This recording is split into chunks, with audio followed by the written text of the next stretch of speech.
Y le paso la palabra a nuestro compañero y amigo Juan Manuel de Framiñán para que proceda a la presentación del próximo ponente. Muy bien, encantado. En primer lugar quiero agradecer el poder estar aquí esta noche, porque no sé si junto con Antonio Martín Mesa siempre hacemos cosas a la limón. Y mira por dónde, hoy te tenemos a ti, también como presidente del foro, un paso más, que hemos dado en realidad durante varios años, 13, 14 años, hemos dirigido Cultura de Defensa en la Universidad de Jaén. Te trae muy buenos recuerdos. Con Antonio Martín Mesa comentábamos antes de organizar este encuentro, que yo considero fundamental para poder plantear justamente un tema tan trascendente como es la inteligencia artificial, y como ha dicho Ayete, realmente tiene muchos luces y sombras. Pues hablar un poco de estos mitos y luego también entrar en la regulación de estos mitos y en la sombra que pueda tener esta regulación de la mano de un jurista.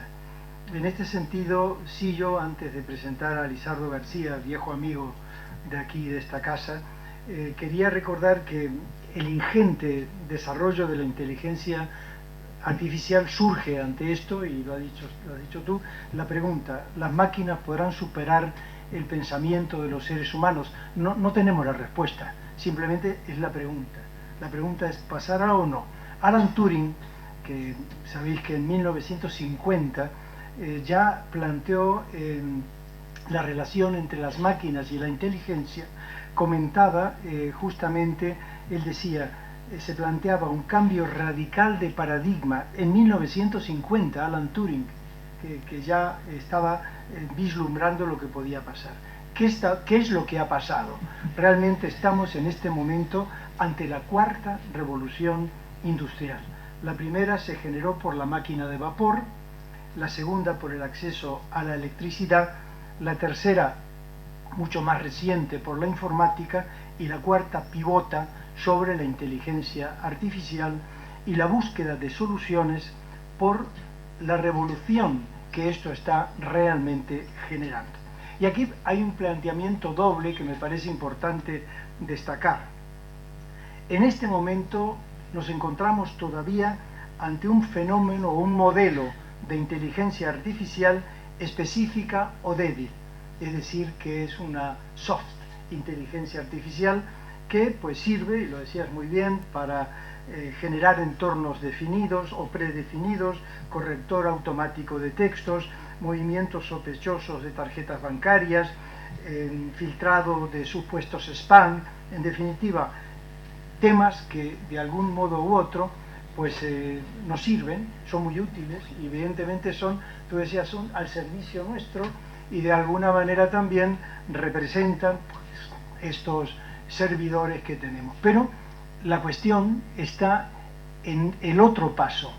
Se está trabajando ya por una inteligencia artificial general o fuerte, un HART, un modelo en donde la máquina tenga un conocimiento profundo de las causas que está haciendo y pueda valorar criterios no solo utilitarios. Y aquí entraríamos en una zona peligrosa, que sería el tema de los aspectos éticos, en donde tú decías, bueno, pues de alguna manera es verdad, te indica lo que debes hacer o no debes hacer, empiezas, sobre todo en gente joven, que se puede sentir influida por el tema. En definitiva, lo importante sería hacer un uso responsable de la inteligencia artificial, en donde voy a recoger para terminar mis palabras un artículo reciente de Antonio Garrigues Walker, que me ha parecido muy bueno. En la ABC lo ha publicado, gran amigo, en la tercera justamente. Él dice: el filósofo Daniel Dennett considera esta posibilidad una leyenda urbana, lo que puede ocurrir con esto que estamos diciendo, y afirma que el peligro no está, aquí creo que puede estar la clave, no está en que existan máquinas más inteligentes que nosotros, sino en la cesión de nuestra autoridad a máquinas estúpidas e irresponsables, como tú muy bien apuntabas, y que es justamente lo que estamos empezando haciendo a hoy. No es fácil, termina Garrigues diciendo, ahora mismo llegar a conclusiones claras y seguras, pero merece la pena. Desde luego, que abramos distintos foros, y este es el foro indicado, justamente, entre otros, sobre la inteligencia y que obliguemos a pensar en profundidad. Es un ejercicio inquietante y al mismo tiempo apasionante. Aprender de esta manera, aprenderemos, dice Garrigues, cosas nuevas y buenas. Y antes de presentar a mi colega Lizardo, termino con una frase de Blade Runner, que es un clásico.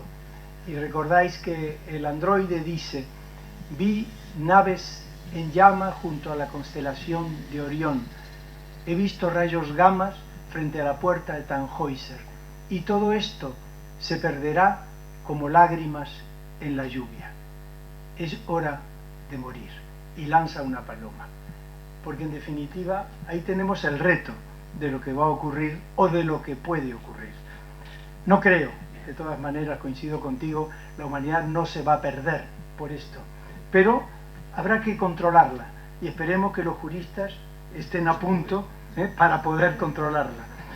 Abogado en ejercicio, Lizardo García Rodulfo, lo decía Antonio Martín Mesa, viejo amigo de la casa, abogado en ejercicio desde 1986 en los colegios de Madrid y de Granada, doctor en Derecho por la Universidad de Jaén. Esto es importante para nosotros, que sea de la Universidad de Jaén, pues mira, somos así, nos gusta que sea eso. Es máster de MBA de la Escuela de Negocios de Andalucía, administrador concursal y delegado de protección de datos, miembro de la Junta Directiva del Grupo de Prevención de Blanqueo de Capitales del Colegio de Abogados de Granada.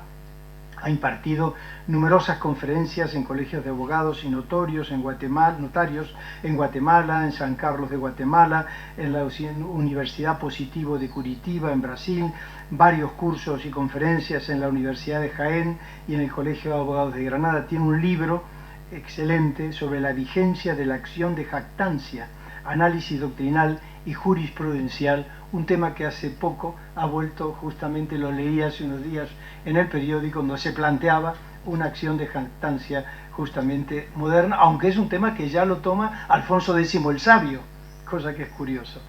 Ha colaborado con numerosos artículos en la editorial Aranzadi y en SIS. Sin más, un amigo, un experto y, en definitiva, un reto. Lizardo García, tiene usted la palabra. Muchas gracias, Juan Manuel, por tu subjetividad y por tu cariño. Y bueno, yo la ventaja que yo tenía que haber sido el telonero, aunque sea ya por los años, y no dejarme para el final, pero yo pensándolo bien, digo, tiene sus ventajas, porque ya Felipe ha dicho prácticamente todo, con lo cual yo voy a ser muy breve y voy a ir pasando a diapositivas muy rápido. Bueno, en primer lugar yo quiero agradecer al foro de Jaén, a su presidente Alfonso, a Antonio y a Juan Manuel por la acogida, por llamarme para estar con vosotros esta tarde, y espero que podamos ver algo nuevo de lo que no haya dicho Felipe, que lo ha dicho todo. Y claro, y ya el título ya lo ha dicho él, porque me habían dicho, bueno, tú hablas de las luces y sombras de la inteligencia artificial, pero dedícate al lado oscuro. Y yo me iba a dedicar al lado oscuro, pero voy a tener que decir algo del lado claro para también buscar esa asepsia, ¿no? Porque claro, yo podía resumir la charla en una frase y en una interrogación, en una pregunta: ¿es bueno o malo un cuchillo? Ya lo decía Felipe. Pues mire usted, pues depende. Pues así llevamos desde que empezó el hombre a ponerse de 4 patas en 2. Seguimos siempre con ese dilema. ¿Para qué sirven las cosas? Las cosas las ven algunos desde un punto de vista muy positivo. Esto es fantástico, la inteligencia artificial nos va a hacer grandes. Por ejemplo, el Nostradamus del siglo XXI, que ya lo llaman algunos, el señor Bill Gates, dice que la IA es fundamental, es algo increíble. Y no le falta razón, porque es uno de los que dice que, lo decía Felipe, en la medicina va a revolucionar nuestra manera de entender ya los médicos, la atención primaria, etcétera, etcétera. El otro día escuchaba a un analista que no sabían muy bien por qué, que estaban mirando el iris de los ojos en relación a un tipo de cáncer y han encontrado una serie de relaciones insospechadas que no le dan una explicación científica, pero parece que hay y han empezado a investigar. Es decir, que se adivina un futuro interesante, pero siempre está la doble hoja. Es decir, podemos utilizar para cortar el pan el cuchillo, pero podemos utilizarla para cargarnos a alguien. Entonces ahí ya está el problema, ¿no?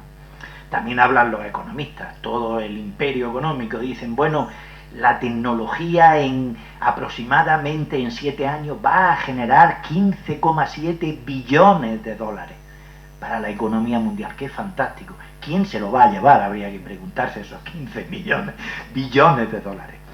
El señor de Metaphysics, el Tom Graham, dice que en algún momento del futuro cercano perderemos nuestra capacidad para distinguir entre los hechos y la ficción creada por las máquinas.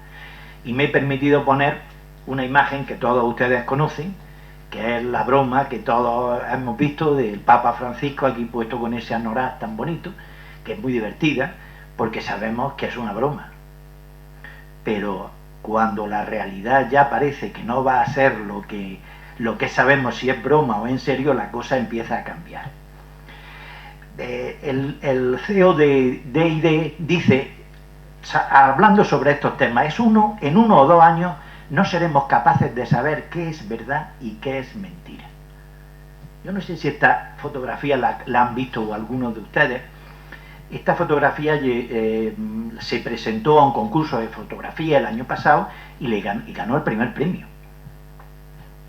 Ganó el primer premio hasta que el autor dijo que él no lo había hecho, que es obra de la inteligencia artificial. Y ya empezamos a ponernos un poco... Felipe ha sido muy condescendiente, yo les voy a poner un poco de mal cuerpo, si me lo permiten, porque la cosa no pinta bien, como en todo, está el lado bueno y el lado malo.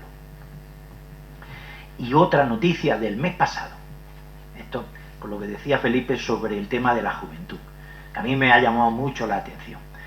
El señor Altman, el CEO de OpenAI, el famoso ChatGPT, que bueno, pues se dedica, él ya lo van a ver ustedes, le he puesto algunas cosas, a decir cosas grandilocuentes y tal, pues han montado una empresa y que recoge escaneo de iris de la gente a cambio de criptomonedas. Creo que ha salido en todos los medios de comunicación.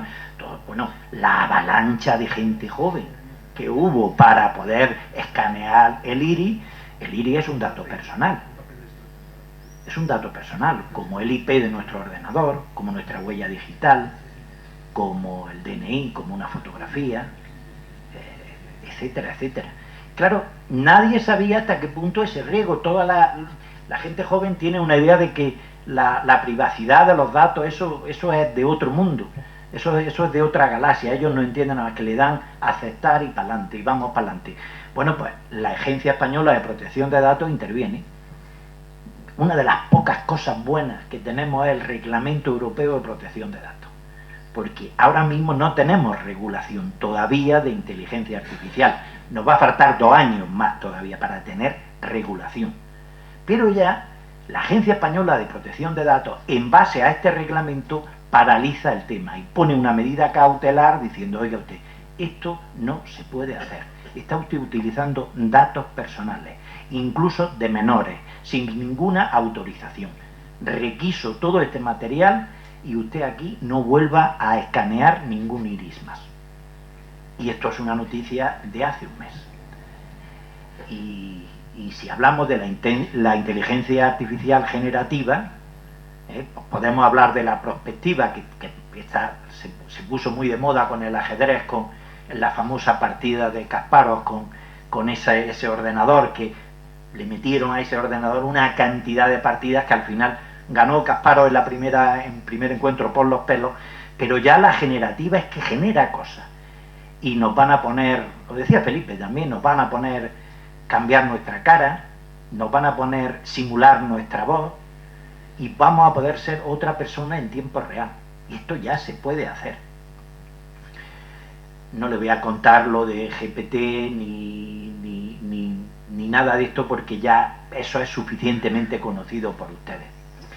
Pero Felipe lo ha mencionado. Hinton, en abril del 23, un señor que es el padrino de la inteligencia artificial, porque cuando él empezó a ver el tema de la neurona y empezó a trabajar en un tema que habían desechado para poder implicar la inteligencia artificial con estas neuronas, y dio con la tecla. Y a sus 75 años ha dicho: esta tecnología funciona mejor que el cerebro humano y nadie tiene garantía de cómo podrá mantenerse bajo su control. También para preocuparse. Este señor Altman de OpenAI, pues, se ha paseado por todos los círculos de poder. Estuvo en el Senado de Estados Unidos el 16 de mayo del año pasado y siempre está con su panfleto: es necesaria la intervención de los gobiernos para que se respeten los derechos y las libertades de los ciudadanos. Lo mismo que ha hecho con esta empresa en España hace muy poco con el ejemplo que les ponía. Pero es que viene el 22 de mayo, a los 4 días, a entrevistarse con el presidente del gobierno español. Y va a dar una charla allí en Madrid y dice que debemos tener el mismo cuidado con la inteligencia artificial que con las armas nucleares. Las consecuencias podrían ser catastróficas. ¿Sí? Estamos jugando siempre con esa doble moral, ¿no? En mayo del año pasado también hubo una reunión con el comisario europeo del mercado interior y el CEO de Google, y allí pues se dicen también frases muy lapidarias: hay que trabajar juntos para desplegar ya un pacto sobre la inteligencia artificial de forma voluntaria. No hay ninguna regulación legal al respecto hoy día que nos pueda poder estar tranquilos, que nos pueda tener algún parapeto que nos pueda decir cuidado con lo que nos viene encima. Estas son las dos caras de la moneda, las luces y las sombras. Felipe le ha resumido en 10 mitos. Yo, por ser la hora que es, se lo voy a dejar en 7. Vamos a poner 7 cuestiones que a mí me llaman mucho la atención y que son los riesgos que veo más importantes. Sin lugar a dudas, el primero de todos, el que dijo un expresidente mexicano hace muchísimos años, cuando le preguntaron oiga, ¿y usted cómo podía definir la moral? Dice: para mí moral es un árbol que da moras. Bueno, pues más o menos nos podía servir esta idea para ver estos temas de los riesgos éticos, ¿no? Y esto se puso de manifiesto ya a partir de 1967, cuando sale otra vez el dilema del tranvía a raíz de la inteligencia artificial.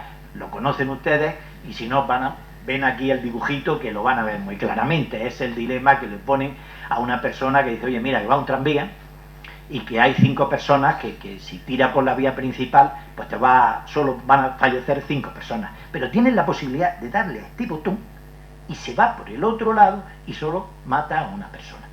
Anda, qué interesante. Entonces, bueno, ¿y cómo arreglamos esto? Pues hubo un psicólogo que en su momento, en la revista de la Universidad de Yale, habla sobre este tema y dice, bueno, y hace una encuesta: ¿y tú qué decisión tomarías? Pues dice que decía, bueno, pues la mayoría tendríamos que darle al botón para que solo sea uno. Entonces se preguntaba: ¿y si ese uno fuese tu hijo? Anda, ya la cosa cambia. Y si además el tener siempre en la cabeza el haber sido responsable de la muerte de una persona, eso también puede ser también algo importante. Llegó a la conclusión que el 90% de las personas no accionarían ningún botón, porque no querían llevar ninguna responsabilidad en su espalda, en su mochila, y me parece muy sensato. Y eso no es lógica cibernética. Y esto me recuerda, como no era hablado de una película, yo tengo 2 favoritas en estas, ¿no? Una de ellas solamente se la voy a mencionar, que es 2001, Odisea en el espacio, con mi querido HAL, este ordenador que lee los labios y que nos machaca a todos. Saben que era la película la iba a financiar IBM, que al final se echa para atrás. Entonces dice, bueno, pues en vez de poner IBM, vamos a poner una letra antes, HAL, HAL, y así le llamaron al ordenador. Bueno, pues aquí están las leyes de Asimov, que a mí me suena que esto era ciencia ficción, pues cada vez me parece que resulta que son más fundamentales. No voy a entrar en ellas, dado el tiempo en el que es. Y bueno, y para explicar la inteligencia artificial, yo le pongo ese dibujito. Ya Felipe se lo ha explicado más o menos. Bueno, aquí entramos una serie de datos, entramos en una caja negra, oscura, no sabemos qué pasa ahí, y se da un resultado. Y ese es el problema, que en la caja negra no sabemos, nosotros sabemos los datos que le estamos metiendo, la inteligencia artificial generativa, pero ahí dentro se produce algo que da un efecto, un resultado que desconocemos. Entonces, claro, lo primero que se está pensando es decir, oiga, esto es patético, vamos a prohibir esto de la caja negra. Hay que saber qué hace el algoritmo ahí dentro, qué se cuece ahí dentro. ¿Para qué? Pues por un elemento fundamental. Y esto en el derecho es sensato. Necesitamos transparencia. Y eso es lo que tenemos que tener claro con la inteligencia artificial. La inteligencia artificial debe ser transparente. Porque en el momento en que haya gato encerrado, vamos a hablar de que esto es un fenómeno de magia. Y no. Se requiere, y esto lo dice ya el reglamento de inteligencia artificial, que está a punto de aprobarlo la Comisión Europea y salir publicado en el diario oficial de la Unión Europea, yo creo que para la semana que viene o la siguiente, porque ya se acaba la legislatura y tenemos elecciones, y creo que lo van a dejar como, digamos, el botón final de la legislatura, porque de verdad es un reglamento que va a marcar una época, lo mismo que marcó en 2016 el Reglamento Europeo de Protección de Datos, que ha sido una bendición, se ha copiado en todo el mundo, desde California hasta India, se ha cogido ese reglamento, que es un reglamento que es lo único que tenemos ahora mismo en vigor para protegernos de este chaparrón llamado inteligencia artificial. Bueno, pues aquí está regulado en el artículo 71 del Reglamento de Protección de Datos esa transparencia, diciendo, oiga, mire usted, si usted va a utilizar mis datos, usted tiene que decir para qué me va a utilizar mis datos. Y yo quiero saber para qué. Transparencia. Y ese elemento es el segundo mito, la segunda sombra. Tenemos y necesitamos transparencia. La falta de privacidad. Esto ya viene de antiguo. Le he traído una sentencia, no se la voy a leer, no se preocupen, de la Sala Segunda del Tribunal Supremo, pero que me llamó la atención muchísimo. El famoso sistema SITEL de intervención de las comunicaciones. Pues aquí al Tribunal Supremo se le fue un poco la lengua y nos dijo cómo funcionaba. Resulta que este smartphone ahora mismo, aunque esté sin funcionar y esté cerrado y esté en silencio, me puede estar grabando. Si tengo una autorización judicial, esto no es necesario que empiece a llamar para grabar. Y ahí lo dice la sentencia. Y claro, un letrado avispado dijo, mire usted, estas conversaciones no son una prueba legítima. Habla del árbol con la fruta prohibida, y el Tribunal Supremo le dije, no, aquí el ruido de fondo también vale. Y claro, y se aceptó. Pues desde ahí viene esa falta de privacidad, pero la falta de privacidad viene desde que abrimos y vemos las noticias ya aquí, que decimos, tenemos que aceptar para no pagar, pues aceptamos. Y luego te vienen pues todos los anuncios que es decir, nos dicen lo que nos interesa oír a nosotros, ver a nosotros, escuchar a nosotros. Es algo que, claro, nos están haciendo a nuestra imagen y semejanza. Según vemos, así nos dan. Según opinamos, así nos dan información. Es decir, y así estamos. Que vamos a poner una reclamación porque se nos ha perdido una maleta, y que nos contesta una inteligencia artificial. Y como decía Felipe, vamos a pedir un préstamo y quien nos da el préstamo ya es una inteligencia artificial. Aquí ya olvídense del director. Se acabó el tema, ¿eh? Eso es así. Y bueno, ¿y qué le hablo de la escasa seguridad? Y no me voy a referir a datos actuales, me voy a ir a 2019. todos los sistemas que tenemos en nuestro smartphone, los sistemas operativos, la app que tenemos, la mayoría de ellas, sin autorización nuestra, nos están recabando datos. Lo que decía Felipe es muy curioso, lo de el Internet de las cosas va a ser increíble. Hay un reglamento europeo sobre este tema, todavía no entra en vigor, que se van a poder los proveedores poder facilitar esos datos a toda la red. Claro, y van a saber no solo si falta yogur, que ese es un problema, pero pueden saber si estamos en casa o no. Pueden saber cuáles son nuestros hábitos alimenticios, qué bebida tomamos, etcétera, etcétera. Pero no solo en el frigorífico, se puede entrar en multitud de cosas. Voy ahora a encender la luz de esta manera, el Internet de las cosas va a ser revolucionario. Ahora hay que prepararse si van a comprar algún frigorífico, algún electrodoméstico, por favor, no quiero ninguna conexión a Internet. Olvídense de esos temas. Bueno, pues aquí se hablaba de que toda esa serie de aplicaciones preinstaladas sin nuestra autorización nos están robando la cartera, porque este es el petróleo del siglo XXI, los datos.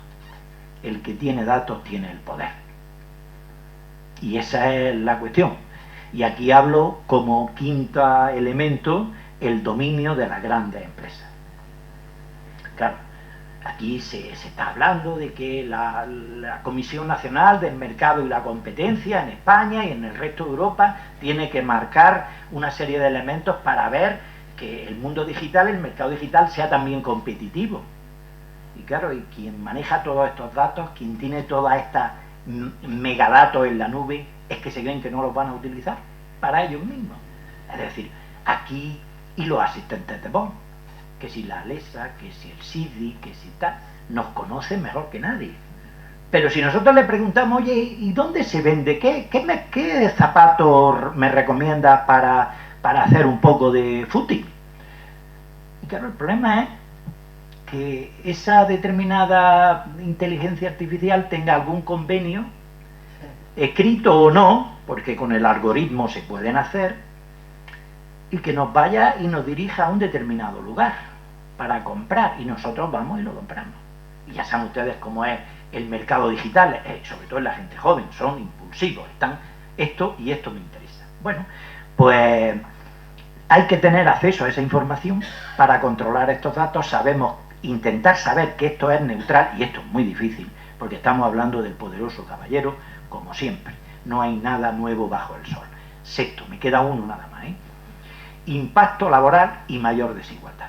Esto sí es un tema que de verdad rasga las vestiduras. Sí, decíamos que esta revolución industrial es distinta, lo decía Felipe, sí, claro, porque aquella revolución industrial de la máquina de vapor lo que hizo es que todos los trabajadores menos cualificados pues prácticamente los quitaron del medio. Aquí no va a ser así tanto. Aquí, si se ponen a pensar, yo les preguntaría, en su trabajo diario, ¿cuántas actividades tienen que son repetitivas? Que son maquinales, que son realizarlas como el que realiza una cuestión prácticamente poniendo el automático. Bueno, eso nos va a afectar. Ahí van a entrar. Y va a entrar, hay estudios ya, no les quiero cansar mucho, se habla de que puede incrementar las desigualdades entre los países, es evidente, no es lo mismo la inteligencia artificial, con perdón, para el Congo belga, que para lo que pueda ser, suponer, para Estados Unidos. Evidentemente, ahí, o no va a ser el impacto en la agricultura y en la ganadería, que puede ser en otra serie de ámbitos, ¿no? Por ejemplo, el periodístico. Uy. Nos vamos a quedar sin periodistas. Aquí van a sacar ya todas las noticias, digamos, por el ChatGPT, etcétera, etcétera, etcétera.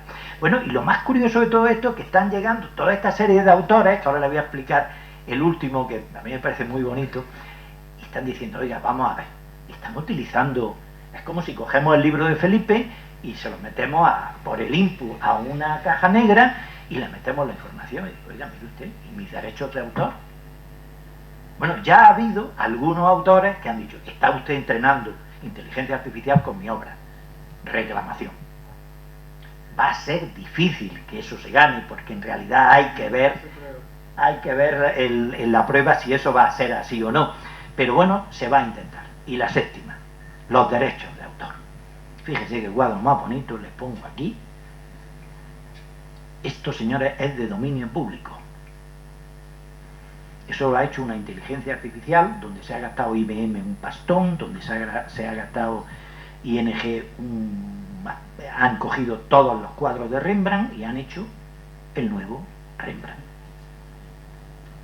Claro, y nos tenemos un problema, porque ahora mismo lo que les voy a decir es un poco curioso, pero resulta que ahora está utilizando el chat GPT para sacar, voy a decir, oye, mira, hazme un libro sobre esto, pim, pam, pum, pum, le das la trama, pam, pam, te saca el libro y tú vas directamente, Lisardo García, este es el autor, ala, y lo registro. Eso se ha hecho. Eso se ha hecho. ¿Por qué? Pues porque resulta que si esto vamos y decimos, mire usted, esto lo ha realizado el programa tal de inteligencia artificial, pues no se puede registrar, porque no hay autor sin obra, ni obra sin autor. Necesitamos seres humanos, qué bonito. Necesitamos seres humanos. Si no hay un ser humano que haya realizado un cuadro, una música, una patente, no se puede registrar. Y este aquí el problema. ¿Y ahora qué pasa entonces con todos los inventos o con todas las patentes que haga una inteligencia artificial? Ahora mismo de dominio público. ¿Y quién va a invertir en inteligencia artificial entonces? Señores, dentro muy poco, o le dan personalidad jurídica a los robots, o protegen los derechos de autor de inteligencia artificial, porque la pasta es la pasta, y eso es sagrado, y esto no va a ser una cuestión de dominio público no, aquí el que quiere paga. Y bueno, y toda la normativa que hay, aquí se la pongo un poco, no voy a entrar en el reglamento europeo de inteligencia artificial, va a ser muy interesante, no me quiero explayar ya mucho más. Todo esto son los reglamentos europeos sobre datos. Protección de datos no personales, gobernanza europea de datos, normas armonizadoras para un acceso justo a los datos y su utilización. Y el reglamento, que todavía no se ha publicado, porque está ahora mismo en fase de corrección gramatical en todos los idiomas de la Unión Europea. Y bueno, ahí les ponía un poco el recorrido del reglamento, que no lo voy a martirizar, pero fíjense una cosa, y esta sí se la voy a poner. ¿Cómo será el tema? Que las 3/4 partes del reglamento europeo de inteligencia artificial regula justamente la inteligencia artificial de alto riesgo. Ahí es donde se centra todo. Las prohibidas, pues sí, hay algunas, y las excepciones para las fuerzas y cuerpos de seguridad del Estado. Ya les adelanto que los Juegos Olímpicos de París se va a utilizar por el gobierno francés, y no solo en China nos van a saber, desde que nos bajamos del avión hasta que nos volvemos a ir, nos pueden retratar. Ojo, que también en la democracia también tenemos esas cuestiones raras de que por la cuestión pública, el riesgo de atentados, en fin, todo sea por lo que es. Pero el alto riesgo, por eso ahora cuando detienen a alguien, lo primero que hace es pedirle el smartphone. Aquí está todo. Dónde ha estado, dónde ha comido, con quién ha dormido, cómo ha dormido, no vamos a entrar en más detalles. Y bueno, y al final pues vienen los riesgos limitados y los riesgos mínimos, es decir que bueno, esto es un poco lo que nos viene. No hay que temer las cosas, porque siempre cuando comienza algo nuevo, siempre uno tiene como ese cosquilleo en el estómago y dice, madre mía, no hay que tener miedo, si esto ha pasado siempre. Es decir, el ser humano juega con las luces y con las sombras. Y aquí les ponía una serie de conclusiones, pero bueno, yo lo que sí suelo decir sobre esto, que es curioso que la mayoría de el cuerpo ético de todas las multinacionales, casi todos han salido todos por piernas. Yo creo que en la inteligencia artificial hace mucha falta ética, hace mucha falta filosofía, hace mucha falta el ser humano que piense. ¿Hasta dónde queremos llegar con esto? ¿Hasta dónde queremos llegar? ¿Cuál es el límite que le ponemos a esto? Y sobre todo, ¿cuánto debe influir el ser humano en el aprendizaje? Tiene que ser todo. porque tiene que ser la transparencia lo que sea lo más importante, ¿no? ¿Y cómo vamos a solventar los problemas de la cantidad de parados que vamos a tener? Ya están diciendo algunos, pues muy fácil, cotización de las máquinas a la seguridad social, y punto, y se acabó, y aquí que todo el mundo colabore. Y los derechos de autor, bueno, ahora hay una en España con el tema de las películas y estos señores que se dedican al doblaje, porque ya se va a poder realizar el doblaje en castellano y en cualquier idioma si el actor principal autoriza que se use su voz, y con el mismo tono de voz de Clint Eastwood lo vamos a escuchar en castellano perfectísimamente. Y nos hemos quitado de en medio a todos los señores que se utilizan al doblaje. Pero en fin, esto pasa como todo. Yo les traigo para finalizar una frase fantástica de Bruce Lee, y con esto quiero terminar. No te establezcas en una forma rígida, adáptala y construye la propia. Sé como el agua, vacía tu mente de prejuicios, sé arroyo moldeable como el agua, fluye con la naturaleza. Aquí creo que es lo mejor, y espero que no se hayan dormido mucho conmigo, así que muchas gracias.